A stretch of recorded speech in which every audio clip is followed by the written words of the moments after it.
नमस्कार दोस्तों, स्वागत है आपका स्टडी फॉर सिविल सर्विसेज में। यूपी ट्रिपल एससी पीटी की तैयारी कर रहे हैं तो फ्री वाला हमारा टेलीग्राम जरूर ज्वाइन कर लीजिएगा, जिसका कि पूरा नाम है UP triple SC PET by study for civil services, यानी कि @UP triple SC PET by study for civil services, बिना किसी स्पेस के, ना कोई अंडरस्कोर है। लगातार उसमें यूपी ट्रिपल एससी पीईटी से जो सिलेबस है जितनी भी, उसको पिक्स के फॉर्म में दे रहे हैं, बिल्कुल शॉर्ट पिक्स है। उतना अगर आप जो है कर लेंगे, काफी कुछ जो जितना भी पीटी में जीएसजी के करंट अफेयर है, सारी जो है हम लोगों की तैयारी हो जाएगी।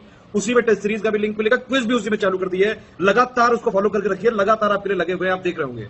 उस ग्रुप की लिंक वीडियो के डिस्क्रिप्शन में दी हुई है, जो हमारा डिस्क्रिप्शन में है उसी से ज्वाइन करिएगा। वीडियो के जो डिस्क्रिप्शन में लिंक दी हुई है उसी से ज्वाइन करिएगा, या फिर ये वाला ग्रुप है, देख लीजिए ध्यान से। टेलीग्राम में ये लिख के सर्च करना है UP triple SC PET by study for civil services, बिना किसी स्पेस के। ये वाला ग्रुप है, अपना ध्यान रखिएगा। ये वाला दूसरा कोई चैनल है, इसको ज्वाइन कर सकते हैं आप चाहें तो। ये वाला हमारा मेन चैनल। इंस्टाग्राम में हमारा पेज फॉलो कर लीजिएगा, स्टडी फॉर सिविल .सर्विसेज। इसमें स्टोरी हाईलाइट, जो हाईलाइट हो प्लस पोस्ट जरूर देख करिए। सारे क्वेश्चन अटेम्प्ट करिए और स्कोर अपना जरूर कमेंट करके बताइए कितने आपके क्वेश्चन सही हो रहे हैं। दोस्तों, UP triple SC PT exam के लिए हमारी क्विजेस लगातार चल रही हैं और आज की क्विज को देख लेते हैं। इसमें 75 क्वेश्चंस हैं, इन्हें आप अटेम्प्ट करके देख सकते हैं। तो चलिए शुरू करते हैं। हड़प्पा सभ्यता के एक हिस्से लोथल की खोज किसने की थी, ये पहला क्वेश्चन है और इसके खोजकर्ता का नाम आपको पता होना चाहिए। इनफैक्ट जितने भी हड़प्पा के प्राचीन और इसमें से सुप्रसिद्ध स्थल हैं, बहुत ढेर सारे हैं, तो उन सभी को याद करने की आवश्यकता नहीं है, लेकिन जो मुख्य मुख्य हैं उनके खोजकर्ता का नाम या उत्खननकर्ता का नाम आपको पता होना चाहिए। फिलहाल इसका जो आंसर है वो SR राव हो जाएगा। इसके बाद अगले प्रश्न यानी दूसरे को देखते हैं और दूसरे वाले में कहा जा रहा है कि हड़प्पा काल इनमें से कौन से, मतलब हड़प्पा काल का इनमें से कौन सा नगर 3 भागों में बटा हुआ था। नगर योजना काफी अच्छी थी हड़प्पा सभ्यता की, तो उसमें से ऐसा कौन सा नगर था जो कि 3 पार्ट में डिवाइड था। तो देखिए, इसमें जो धौलावीरा है ना, वो 3 हिस्सों में बटा हुआ था। यहां आप देख सकते हैं धौलावीरा ये 3 पार्ट में बटा हुआ था। अगले प्रश्न को देखते हैं। प्रश्न संख्या 2 में कहा गया कि सिंधु घाटी सभ्यता के जो लोग थे उनके बारे में इसमें से कौन सा कथन सत्य है। सत्य कथन की तलाश करनी है। तो सिंधु सभ्यता के लोग कपास का उत्पादन करने वाले पहले व्यक्ति या पहले सभ्यता कही जाती है और उन्होंने लकड़ी के बक्से में अनाज को भंडारित किया था। लकड़ी या काठ का जो बॉक्स होता है उसमें उन्होंने अनाज को रखा था। सिंधु घाटी सभ्यता पंजाब, सिंध, बलूचिस्तान, गुजरात, राजस्थान और पश्चिम बंगाल के कुछ हिस्सों को कवर करती है। शुरुआत वाले जो स्थान है वो तो ठीक है, लेकिन जरा देखिए पश्चिम बंगाल, तो इस प्रकार से इसमें एक स्थल जो है वो अनावश्यक जोड़ दिया है। और सिंधु घाटी के लोग कुत्ता, बिल्ली और घोड़ों को बड़े पैमाने पर पालते थे। तो बाकी जितने स्टेटमेंट हैं उनमें कुछ ना कुछ कमियां हैं, इन्हें आप स्पष्ट रूप से देख रहे हैं। एकमात्र इसका पहला वाला सही है कि कपास के उत्पादन को करने वाले ये पहले व्यक्ति या पहले लोग थे। इसके बाद चौथे नंबर के प्रश्न में कहा गया कि मोहनजोदड़ो या मोहनजोदाड़ो कहा जाता है। इस पर फिल्म भी बन चुकी है, आप जानते हैं। तो इस शब्द का मतलब क्या है। मृतकों का टीला, ठीक है, लेकिन यहां पर उसे अंग्रेजी में दिया हुआ है माउंट ऑफ डेड। माउंट मतलब होता है टीला या पर्वत और डेड मतलब मृत, तो ये मृतकों का टीला जो शाब्दिक अर्थ है वो निकल कर आता है। इसके बाद अगले प्रश्न को देखते हैं। घोड़े की अस्थियों के अवशेष कहां से मिले। तो ये आप देखिए सुरकोटदा से प्राप्त हुए, ठीक है। सुरकोटदा नाम की जो जगह है, सिंधु सभ्यता से ही उसका संबंध है, वहां से घोड़े की अस्थियों के अवशेष प्राप्त हुए। इसके बाद अगला प्रश्न ये पूछा गया है, ये वैदिक काल का है, कि इसमें से कौन सा उपवेद नहीं है।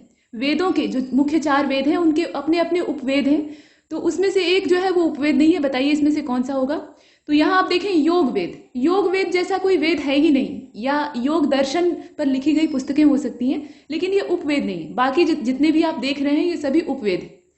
इसके बाद 7वें नंबर के क्वेश्चन में पूछा गया कि वैदिक देवता इंद्र की बड़े पैमाने पर वैदिक काल में पूजा की जाती थी, देवताओं के राजा हैं। तो आपको ये बताना है कि ये किस चीज के देवता थे।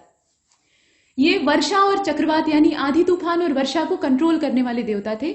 इनका प्रकोप होता था तो या तो सूखा पड़ जाता था और नहीं तो बहुत ज्यादा बरसात होती थी। इसके बाद प्रश्न संख्या 8। प्रश्न संख्या 8 में कहा गया कि पंचगव्य जो होता है उसमें क्या नहीं मिलाया जाता है। तो पंचगव्य जो है ये वैदिक औषधि के तौर पर इस्तेमाल किया जाता था। ऐसे माना जाता है कि इससे शरीर के विकार दूर हो जाते हैं। बाबा रामदेव जो है वो पंचगव्य और गोमूत्र बेचते हैं, ठीक है। तो आजकल तो उसका मजाक बन जाता है, लेकिन पुराने समय में इसको औषधि के तौर पर इस्तेमाल करते थे और आयुर्वेदिक चिकित्सा में ये शामिल है। तो उसमें गाय का गोबर, ठीक है, गाय का घी, गाय का दूध और उसके अलावा गाय का जो मूत्र होता है वो इस्तेमाल किया जाता है, लेकिन उसमें तुलसी नहीं डाली जाती। तुलसी जो है वो चरणामृत में पड़ती है, पंचगव्य में नहीं पड़ती। तो पंचगव्य को सेवन करना ये बहुत मुश्किल काम होता है, कम से कम आज के लोगों के लिए। इसके बाद प्रश्न संख्या 9 को देखते हैं। महाजनी प्रथा का सबसे पहले उल्लेख किस प्राचीन ग्रंथ में हुआ है। शतपथ ब्राह्मण में हुआ है, ऋग्वेद का ये ब्राह्मण ग्रंथ, इसमें सबसे पहले हम इसे देखते हैं। इसके बाद अगले प्रश्न को देखते हैं। शतपथ ब्राह्मण और तैत्तिरीय ब्राह्मण, ये किस मतलब ये जो ब्राह्मण ग्रंथ आप देख रहे हैं ये किसके मूल पाठ है? तो यहाँ थोड़ा सा मिस्टेक हो गई बोलने में। देखिए शतपथ ब्राह्मण, महाजनी प्रथा का उल्लेख इसमें प्राप्त होता है, और शतपथ ब्राह्मण और तैत्तिरीय ये किससे संबंधित है? ये असल में यजुर्वेद के ब्राह्मण ग्रंथ, ठीक है, यजुर्वेद के ब्राह्मण ग्रंथ। आगे चलते हैं। प्रश्न संख्या 11 में कहा गया कि वेदों के गद्य प्रकरण को क्या कहा जाता है? वेदों में गद्य और पद्य दोनों दिखाई देते हैं, तो जो उनका गद्य वाला हिस्सा यानी निबंधात्मक रूप होता है उसको ब्राह्मण कहा जाता है, और जो हिस्सा अरण्य में बैठकर लिखा जाता है शांति वाले माहौल में उसको आरण्यक कहा जाता है, ठीक है। इसके बाद आगे चलते हैं।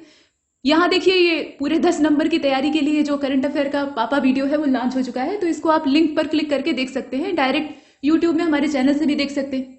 हिंदी का भी वीडियो आ चुका है। इसके बाद देखिए 12वें नंबर के क्वेश्चन को, इसमें कहा जा रहा है कि प्राचीनतम वेद कौन सा है? तो ऋग्वेद है, इसमें कोई डाउट नहीं है। अब इसमें भी डाउट हो तो फिर दिक्कत हो जाएगी। इसके बाद देखिए प्रश्न संख्या 13, गायत्री मंत्र ओम भूर्भुवः स्वः तत् सवितुर्वरेण्यम, तो वो वाला जो मंत्र है काफी प्रसिद्ध मंत्र है, ये किस देवता को समर्पित है? तो देखिए सावित्री को समर्पित है, लेकिन सावित्री का मतलब क्या है? सूर्य की रश्मियां, तो यहाँ भगवान सूर्य से ये मंत्र संबंधित। इसके बाद अगले प्रश्न को देखें। प्रश्न संख्या 14, रामायण में मांडवी किसकी पत्नी थी? तो रामायण में जो 4 भाई लोग थे, मतलब भगवान राम, लक्ष्मण, भरत और शत्रुघ्न, उनकी अपनी अपनी पत्नियां थी। तो भगवान राम की पत्नी का नाम सीता जी था, ठीक है, और लक्ष्मण जी की जो पत्नी थी उनका क्या नाम था? ये आप जरा कमेंट बॉक्स में बताइएगा। इस बार कोविड काल में रामचरितमानस का जो रामायण पाठ है रामानंद सागर जी के द्वारा बनवाया गया था, उसको आपने टीवी पर देखा होगा, तो आपने रामायण को रिवाइज कर लिया होगा, ठीक है। तो चलिए बताइए, इसमें देखिए मांडवी जो है वो भरत की पत्नी थी, ये भरत की पत्नी थी। और इसके बाद अगले प्रश्न को देखते हैं। और सीता जी के स्वयंवर में जब ये लोग जाते हैं तो वहीं पर चारों जने का पारिग्रहण हो जाता है, मतलब वहीं पर ये कन्याओं को, जो कि राजा जनक की ही पुत्रियां थी, उनको ग्रहण कर लेते हैं। इसके बाद महाभारत में वर्णित कुरुक्षेत्र की लड़ाई कितने दिन तक लड़ी गई थी? 18 दिन तक। 18 अध्याय महाभारत में है, अलग अलग रूप में। इसके बाद 16वें नंबर के क्वेश्चन में कहा गया कि कौन सा बौद्ध स्थल, यहाँ देखिए निरंजना नदी के तट पर स्थित है। निरंजना को फल्गु भी कहा जाता है। तो ये बोध गया है, जहां गौतम बुद्ध को ज्ञान की प्राप्ति हुई थी, बोधि वृक्ष के नीचे। और यहाँ पूछा भी गया है अगले वाले में कि बोध गया एक महत्वपूर्ण बौद्ध तीर्थ केंद्र है। तो क्यों है? इसलिए क्योंकि गौतम बुद्ध ने यहाँ पर ज्ञान प्राप्त किया था। इसके बाद देखिए, ज्ञान प्राप्त करने के बाद गौतम बुद्ध को किस रूप में जाना जाने लगा? तो उससे पहले तो वो सिद्धार्थ थे। जब उन्हें ज्ञान प्राप्ति हो जाती है, इनलाइटमेंट मिल जाता है, तो उसके बाद वो बुद्ध कहलाते हैं, बुद्धि उनके पास ज्यादा हो जाती है। इसके बाद देखिए बुद्ध को परिनिर्वाण कहाँ प्राप्त हुआ? महापरिनिर्वाण, ठीक है। परिनिर्वाण तो एक अलग चीज है, लेकिन महापरिनिर्वाण का मतलब मोक्ष की प्राप्ति होता है। तो कुशीनगर में, कुशीनगर नाम का जो क्षेत्र है, वहां पे इन्हें मोक्ष की प्राप्ति होती।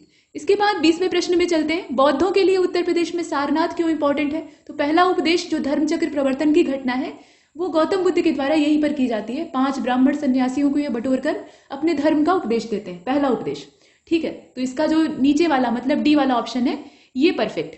इसके बाद अगले प्रश्न को देखते हैं। प्रश्न संख्या 21 में कहा गया कि पाली भाषा जो है उसमें बौद्ध ग्रंथों को आमतौर पर त्रिपिटक यानी 3 फोल्ड बास्केट कहा जाता है। इनमें से कौन सा त्रिपिटकों में शामिल नहीं है? ठीक, तो कुल मिलाकर यहाँ पे बौद्ध धर्म के जो त्रिपिटक है, पिटक मतलब पिटारा होता है, तो उनके नाम दिए, कोई एक उससे बाहर है। यहाँ देखिए अभिधम्म पिटक है, सुत्त पिटक है, उपसाका पिटक है और विनय पिटक है। तो उपसाका पिटक होगा, ठीक है। उपसाका पिटक जो है वो कोई पिटक नहीं है, ये अलग से जोड़ दिया गया है। इसके बाद अगले प्रश्न को देखते हैं। नागार्जुन कौन थे? ये एक बौद्ध धर्म के अनुयायी तो थे ही, लेकिन उसमें भी दार्शनिक थे, ठीक है, दार्शनिक थे। इसके बाद प्रश्न संख्या 23 को देखते हैं। भारत में स्थित किस शहर को विश्व का सबसे पुराना शहर माना जाता है? काशी नगरी, काशी विश्वनाथ, तो ये वाराणसी हो जाएगा, ठीक है। वाराणसी बहुत प्राचीन नगरी। इसके बाद अगले प्रश्न को देखें। राजा बिंबिसार, यहां देखिएगा ये बिंबिसार यानी हर्यक वंशीय शासक है। तो इसके दरबार में एक प्रसिद्ध चिकित्सक था जिसका नाम क्या था वो आपको बताना है, जो कि भगवान बुद्ध के निजी चिकित्सक भी थे और ये बाहर भी भेजे जाते थे समय समय पर अन्य राजाओं के इलाज के लिए। घटना आपने सुनी होगी। तो ये जीवक थे, ठीक है, जीवक नाम के राजवैद्य थे, काफी कुशल थे। इसके बाद अगले प्रश्न को देखते हैं। प्रश्न संख्या 25 में कहा गया कि पहले जैन तीर्थंकर कौन से थे? ठीक है, तो ऋषभ देव थे, ठीक है, ऋषभ देव या आदिनाथ इनको कहा जाता है, ये पहले थे। और अंतिम कौन थे यहां पूछा गया है, तो भगवान महावीर थे यानी वर्धमान। इसके बाद 27वें नंबर के प्रश्न में चलते हैं। जैन धर्म में त्रिरत्न दिए जाते हैं, इन्हें निर्वाण का मार्ग कहा जाता है, निर्माण का मार्ग नहीं, निर्वाण का मार्ग कहा जाता है। तो ये त्रिरत्न है क्या? देखिए यहाँ पर सम्यक विश्वास होता है, सम्यक ज्ञान होता है और सम्यक आचरण होता है। तीनों को अगर अपना लेते हैं तो ये तीनों अपने आप में जेमस्टोन की तरह से होते हैं जो कि आपको मोक्ष की ओर ढकेलते हैं। इसके बाद 28वें नंबर के प्रश्न में देखते हैं। यहां कहा गया कि मनुष्य के जीवन का सर्वोत्तम ध्येय है कैवल्य। ठीक है, कैवल्य मतलब निर्वाण या मोक्ष। तो इसका मतलब क्या है ये आपको बताना है। और देखिए इसका जो करेक्ट आंसर है, इच्छाओं पर विजय प्राप्त करना। आपने जितनी भी कामना आपकी थी, वासना थी, उस पर विजय प्राप्त कर ली और आप एकदम से निर्विकार हो गए, तो वो है कैवल्य। इसके बाद देखिए 29वां, मेगास्थनीज जिन्होंने कि भारत के बारे में प्रसिद्ध ग्रंथ इंडिका को लिखा है, वह मूल रूप से किस देश के रहने वाले थे? तो वो ग्रीस जो क्षेत्र था, यूनानी मतलब यूनान और ग्रीस एक ही बात हो गई, तो वहां के रहने वाले थे। इसके बाद अगले प्रश्न को देखते हैं। प्रश्न संख्या 30 में कहा गया कि विशाखा दत्त ने जो मुद्रा राक्षस नाम का ग्रंथ लिखा था, ये मौर्यकालीन जो दुराभिसंधियां मतलब षड्यंत्र होते हैं ना दरबार में चंद्रगुप्त मौर्य के समय में, उसका एक ब्यौरा देते हैं। तो मुद्रा राक्षस की भाषा क्या थी? संस्कृत थी। उस समय ज्यादातर जो ग्रंथ इस प्रकार के होते थे ना, वो संस्कृत में लिखे जाते थे। इसके बाद 31वें प्रश्न में देखते हैं, सम्राट अशोक का कौन सा शिलालेख कलिंग पर उनकी विजय का उल्लेख करता है? तो 13वां शिलालेख जो है उसमें हमें स्पष्ट रूप से दिखाई देता है कलिंग विजय के बारे में। इसके बाद अगले प्रश्न को देखते हैं। प्रश्न संख्या 32 में कहा गया कि अशोक के आक्रमण के दौरान कलिंग जो देश था उसकी राजधानी क्या थी? रणनीतिक दृष्टि से अशोक जो है वो एकमात्र आक्रमण अपने जीवन में और एकमात्र युद्ध लड़ता है कलिंग के बारे में। मतलब अशोक का जो एकमात्र जीवन काल में युद्ध अभियान था वो कलिंग विजय वाला ही था। उसके अलावा वो कोई प्रत्यक्ष तौर पे युद्ध नहीं लड़ता है। और वो अपनी सीमाओं को मजबूत करने के लिए और वहां के जो पत्तन वाले क्षेत्र थे उन पे कब्जा करने के लिए ऐसा करता है। तो तोसली कलिंग की राजधानी थी। ठीक है, भयंकर मारकाट मचती है और उसका हृदय परिवर्तन हो जाता है। इसके बाद 33वें नंबर के क्वेश्चन में कहा गया कि निम्नलिखित में से कौन सा अशोक के साम्राज्याधीन नहीं था? तो कामरूप वाला जो क्षेत्र था ना, मतलब पूर्वोत्तर में असम राज्य, वो अशोक के साम्राज्य में नहीं आता था। बाकी ये 3 जो आप देख रहे हैं इन्हें याद रखिएगा, ये अशोक के साम्राज्य में आते थे। इसके बाद देखिए अशोक के कौन से शिलालेख में ब्राह्मी लिपि का इस्तेमाल नहीं किया गया है? तो शाहबाजगढ़ी जो है और मानसेहरा, उसमें खरोष्टी वाली लिपि दिखाई देती है ना, ये ब्राह्मी जो है यहाँ पर नहीं दिखाई देती। इसके बाद प्रश्न संख्या 35 को देखिएगा। अशोक के जो मुख्य शिलालेख हैं बड़े वाले, उसमें सबसे बड़ा शिलालेख कौन है? वो तो प्रधान ही है, लेकिन उसमें सबसे बड़ा वाला कौन है? तो उसमें सबसे बड़ा है 13वां शिलालेख। 13वें शिलालेख में कुछ डिटेल जो इंफॉर्मेशन है वो ज्यादा है। इसके बाद प्रश्न संख्या 36 में चलते हैं। मौर्य कला का सबसे सर्वोत्तम प्रतिमान कौन सा है? स्तंभ निर्माण की जो कला है वो काफी ज्यादा फलती फूलती है। हालांकि ये सब बनते हैं लेकिन उसके बावजूद स्तंभ ज्यादा। 37वें को देखते हैं। अशोक का सिंह चतुर्भुज जो स्तंभ शीर्ष है वो किस स्थान पे? सारनाथ में है और वो भारत सरकार का राजकीय चिन्ह है, मतलब भारत का राजकीय चिन्ह माना जा सकता है। 3 शेर आपको दिखाई देते हैं, जो चौथा है वो नहीं दिखाई देता क्योंकि वो पीछे है। ये जो चारों शेर आप यहाँ देखते हैं वो आपस में पीठ सटाकर बैठे हुए हैं। 4 दिशाओं के ये 4 द्वारपाल या रक्षक के तौर पे यहाँ दर्शाए गए। ठीक है, नीचे एक चक्र बना हुआ है और कई सारे पशुओं की आकृति है। फिलहाल सारनाथ हो जाएगा। अगले प्रश्न को देखते हैं। प्रश्न संख्या 38 में कहा गया कि जो मौर्यकालीन अर्थव्यवस्था थी वो मुख्य रूप से किस पर आधारित थी? तो जिस पर आज की भारतीय अर्थव्यवस्था आधारित है। कृषि आधारित अर्थव्यवस्था हमारी अब भी है और उस समय भी थी। इसके बाद प्रश्न संख्या 39 को देखते हैं। देवानाम प्रिय, ये पूछने की बात नहीं है, अशोक का नाम था। ठीक है, देवताओं का प्रिय। इसके बाद देखिए खगोलविद वराह मिहिर और महाकवि कालिदास किसके दरबार के हिस्से थे? विक्रमादित्य अर्थात चंद्रगुप्त मौर्य नहीं यहाँ पर कहा जा रहा है, ये चंद्रगुप्त जो गुप्त वंशीय थे, चंद्रगुप्त द्वितीय, ठीक है, उनकी विक्रमादित्य उपाधि थी। तो उनके दरबार में 9 रत्न हुआ करते थे और ये वराह मिहिर और महाकवि कालिदास उसी में से एक, मतलब उसी में से 2 लोग हैं। यहाँ 2 व्यक्तियों के नाम है ना। इसके बाद देखिए अभिज्ञान शाकुंतलम तो कालिदास के द्वारा लिखा गया है। ठीक है, 9 रत्न जो थे उनके डाइवर्सिटी वाले गुण थे, मतलब कोई खगोलविद था, कोई ज्योतिष में जानकार था, कोई जादू टोना जानता था, कोई साहित्यकार था, इस प्रकार से। इसके बाद अगले प्रश्न को देखते हैं। गुप्त काल की प्रसिद्ध महिला शासिका कौन सी थी? तो प्रभावती गुप्त थी। ठीक है, ये प्रसिद्ध महिला शासिका थी। चंद्रगुप्त मौर्य किस प्रसिद्ध राजनीतिक सलाहकार को निम्नलिखित में से जो नाम दिए हैं उनसे जाना जाता था? मतलब पूछा यह गया है कि चंद्रगुप्त मौर्य का एक राजनीतिक सलाहकार था जिसे कि किस नाम से जानते थे, ये आपको बताना है। देख लीजिए, प्रश्न को पूछने का तरीका थोड़ा सा डिस्टर्ब इसमें कर दिया है। इसमें यह पूछना चाहिए था कि किस नाम से नहीं जाना जाता था। ठीक है, राजनीतिक सलाहकार जो चंद्रगुप्त मौर्य के थे अर्थात उनके प्रधानमंत्री, ये सब लोग जानते हैं कौन थे। तो उनका कौन सा इसमें से एक नाम नहीं है वो आपको असल में देखना है। तो अब आप आराम से इसमें पहचान सकते हैं। वो क्या है? समुद्रगुप्त, जो कि खुद एक गुप्त वंशीय राजा था, उसका इससे कोई कनेक्शन ही नहीं है। बाकी सभी चाणक्य के ही नाम है, ये मूल नाम है और बाकी उनकी उपाधियां हैं। इसके बाद आगे चलते हैं। प्रश्न संख्या 44 को देखिए। कन्नौज से पूर्व हर्षवर्धन कहाँ का राजा था? कन्नौज तो वो अपनी बहन की मदद करने के लिए आता है, लेकिन उससे पहले वो थानेश्वर में मूल रूप से निवास कर रहा था और वहीं पर रह रहा था, मतलब राज्य कर रहा था। इसके बाद प्रश्न संख्या 45, 5 इंडीज को अपने नियंत्रण में ले लिया हर्षवर्धन ने। तो ये 5 इंडीज कौन से थे? इंडीज मतलब इंडिया के पार्ट। तो ये पंजाब, कन्नौज, बंगाल और उत्तर प्रदेश, उड़ीसा थे। या फिर इसमें से देखिए ये वाला इलाका, पंजाब, कन्नौज, बंगाल, बिहार और उड़ीसा, ये वाला इलाका था जो कि ये इसे अपने कंट्रोल में लेता है। हर्षवर्धन की बात हो रही। इसके बाद प्रश्न संख्या 46 में कहा गया कि कादंबरी जो है पुस्तक, उसके लेखक कौन है? बाणभट्ट है। ठीक है, बाणभट्ट की कादंबरी है।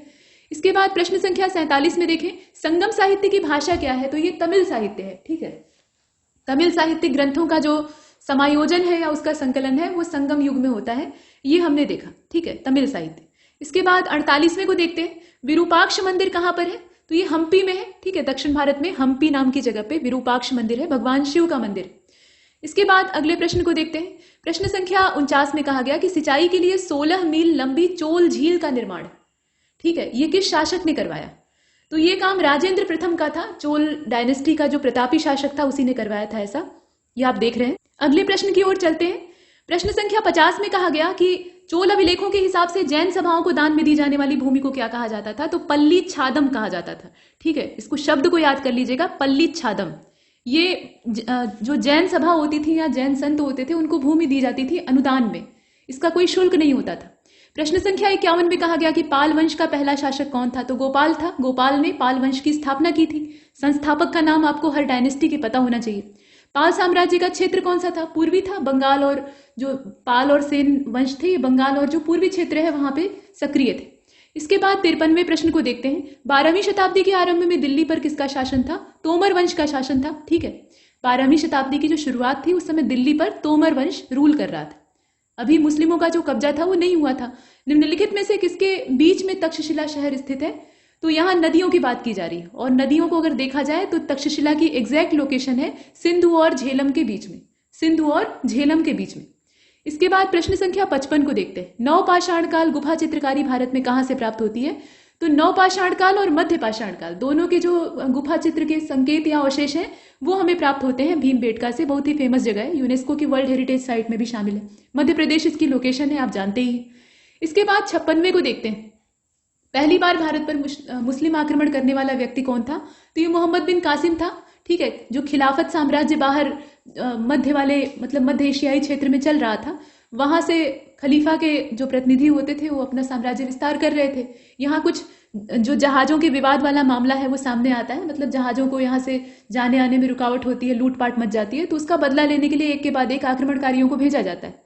अब जो बाहरी सीमावर्ती शासक थे वो इसको झेलते हैं और सिंध पर जब विजय हासिल करते हैं ये लोग, मतलब अरबों की सिंध विजय होती है, तो उस समय वहां का जो शासक था वो दाहिर था। खैर वो अलग चीज है। तो मोहम्मद बिन कासिम का जो आक्रमण है ये 712 में होता है, 711 712 वो सन था। इसके बाद अगले प्रश्न को देखते हैं। प्रश्न संख्या 57, खजुराहो समूह के प्रसिद्ध स्मारक किस राज्य में? मध्य प्रदेश में है, इसमें कोई संदेह नहीं है। जयचंद की विश्वासघाती के कारण पृथ्वीराज चौहान की पराजय हुई। कालांतर में जयचंद को भी मार दिया गया, उसे अपनी करनी का दंड मिल गया। तो ये युद्ध कौन सा था ये आपको बताना है। ठीक है, तो देखिए इसमें गलत उत्तर दिया हुआ है, चंदावर का युद्ध था। ठीक है, चंदावर का युद्ध था और इसे आप देख सकते हैं। तो मैंने कह दिया और आपने मान लिया कि ये उत्तर गलत है। ये उत्तर गलत नहीं है, एकदम सही है। उपरोक्त में से कोई नहीं। बात तो ठीक है कि वो चंदावर में मारा गया था, उसे अपनी करनी का दंड मिलता है, लेकिन जरा डेट देखिए, 1193 कहाँ होगा? 1194 होगा ना। चंदावर का जो युद्ध है वो 1194 में हुआ था। आंख में तीर लगने की वजह से उसका देहावसान हो जाता है जयचंद का। तो ये चीज है। ठीक, तो इसमें उपरोक्त में से कोई नहीं, यहाँ डेट नहीं सही दी। चलिए आगे चलते हैं, अगले प्रश्न को देखते हैं। प्रश्न संख्या 59, मोहम्मद गोरी किस वर्ष पृथ्वीराज तृतीय यानी राय पिथौरा से पराजित हुआ था? 1191। फिर 92 में जो तराइन का दूसरा युद्ध है वो होता है। अमीर खुसरो का जन्म स्थान कहाँ पे है? कासगंज में। ठीक है, कासगंज नाम की जो जगह है वो इनकी पैदाइश का स्थान है।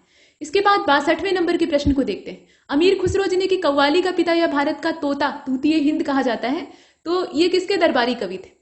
ये अलाउद्दीन खिलजी के दरबारी कवि थे। ठीक है, अलाउद्दीन खिलजी ये जो व्यक्ति था इसके ये दरबारी कवि थे।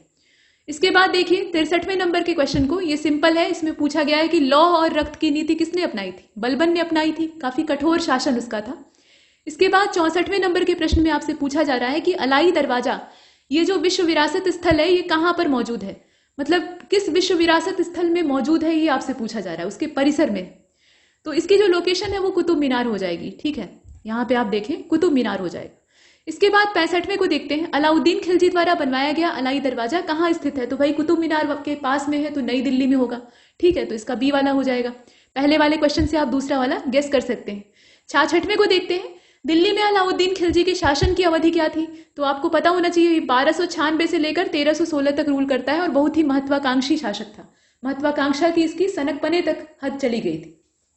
इसके बाद प्रश्न संख्या 67 को देखिए, नालंदा प्राचीन शिक्षण और मठ का एक केंद्र, ये कब नष्ट हो गया, ये आपको बताना है। तो यहाँ ये नहीं पूछा जा रहा है कि कब स्थापित हुआ, कब उसे नष्ट कर दिया गया। तो आप जानते हैं कि नालंदा महाविहार ये जब मध्यकाल शुरू होता है और बाहर से जो मुस्लिम आक्रमण है वो होते हैं, तो उसी दौर में नष्ट कर दिया जाता है, 1200 ईस्वी। ठीक है, इसके बाद अगले प्रश्न को देखते हैं, 68वां, भारत पर तैमूर लंग का आक्रमण कब हुआ था? 1398 में हुआ था। ये डेट आपको याद करनी पड़ेगी, फैक्चुअल डाटा है। इसके बाद अगले प्रश्न को देखें, प्रश्न संख्या 69 में कहा गया कि किस शासक ने भारत में तुगलक डायनेस्टी की नींव रखी थी? ये गयासुद्दीन तुगलक था। ठीक, इसके बाद देखें अगला 70वें को, यहाँ पूछा गया कि किसके शासनकाल में इब्न बतूता जो है वो भारत आता है? मोहम्मद बिन तुगलक, MBT। और यहाँ पे उसे दिल्ली का काजी बनाया जाता है, उसके बाद जेल में डाल दिया जाता है, उसके बाद चीन भगा दिया जाता है। ऐसे होता है, मतलब मोहम्मद बिन तुगलक का व्यवहार जो था वो अस्थिर और सनकी था। इसके बाद देखिए 71वें प्रश्न को, खिज्र खां, इसका संबंध किस राजवंश से? तो वैसे तो आप तुगलक और लोदी जो उपाधियां होती हैं उसे समझ जाते हैं, लेकिन खिज्र खां का संबंध किससे है? तो सैयद डायनेस्टी से है। ठीक है, सल्तनत काल में जो सैयद वंश था उससे संबंध है। इसके बाद 72वें नंबर के क्वेश्चन में आपसे पूछा गया कि पानीपत का पहला युद्ध ये कब होता है?